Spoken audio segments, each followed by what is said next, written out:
Button ফোনের যে কোনো মোবাইল নাম্বার কীভাবে হচ্ছে সেভ করবেন, যেমন হচ্ছে আইটেল, তারপর হচ্ছে স্যামসাং, নোকিয়া, তারপর হচ্ছে মার্সেল, যাই হোক না কেন।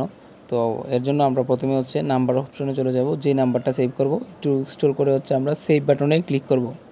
সেভ বাটনে ক্লিক করার পর আমরা উপরেটাই রাখবো অ্যাড টু নিউ কন্ট্যাক্ট। তারপরে আমরা আবারও হচ্ছে নীল বাটনের উপরে ক্লিক করে দেবো, মানে যেটাতে আমরা রিসিভ করি এটার বাটনের উপরে ক্লিক করবো। তো এই জায়গায় যদি আপনার সিমে সেভ করতে চান তাহলে সিমে রাখবেন, আর যদি ফোন নাম্বারে সেভ করতে চান ফোন নাম্বারে রাখবেন। এরপর হচ্ছে আমরা নেমে চলে আসার পর মাঝখানে ক্লিক করলাম। মাঝখানে ক্লিক করার পর দেখতে পারবেন যে ইংলিশ আছে দেওয়া। আর যদি তাহলে এখন আমরা বাংলা কীভাবে করব, যদি আপনারা বাংলাতে সেভ করতে চান তাহলে দেখতে পাচ্ছেন যে নিচে একটা হ্যাশ বাটন আছে, যেটা আমরা হ্যাশ বলি। তো ওইটাই আপনারা হচ্ছে চাপ দিব। চাপ দেওয়ার পর কয়েকটা চাপ দেওয়ার পর যে সময় দেখবেন বিই আসছে, তাহলে বুঝবেন যে এখন বাংলা অপশন আসছে। আপনি যদি টাইপ করেন বা হচ্ছে আপনারা যদি লেখেন তাহলে হচ্ছে বাংলাতে উঠবে।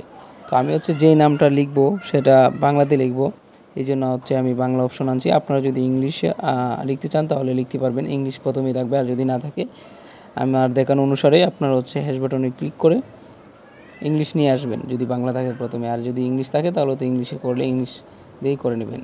একটু অপেক্ষা করুন, ভিডিওটা বেশি লং করব না। শেষ আমি হচ্ছে নামটা হচ্ছে প্রথমেই লিখে নেই। আমার নামটা অলরেডি লেখা শেষ দিকে, আপনারা একটু অপেক্ষা করুন। এখন শেষ আমার নাম লেখা। এখন হচ্ছে আমি নীল বাটনের যে উপরে আছে, মানে আমরা সেই রিসিভ করি না কল, ওইটার বাটনের উপরে দুইটা ক্লিক করে দিব। দুইটা ক্লিক করে দেওয়ার পর দেখতে পাচ্ছেন এখানে ডান, মানে হচ্ছে আমরা যে লাল বাটনের উপরে ক্লিক করে দিব। এখন আমরা আবার নো ইয়েস, আমরা ইয়েসে ক্লিক করে দিব, মানে সেই দেখতে পাচ্ছেন যে আমার নাম্বারটা কিন্তু সেভ হয়ে গেছে। এখন যদি আমরা আবার চলে যাই দেখতে পাচ্ছেন যে লাস্টে যে নাম্বারটা ছিল 502, এটা কিন্তু সেভ হয়ে গেছে। ওকে, লাইক কমেন্ট সাবস্ক্রাইব করে পাশে থাকবেন।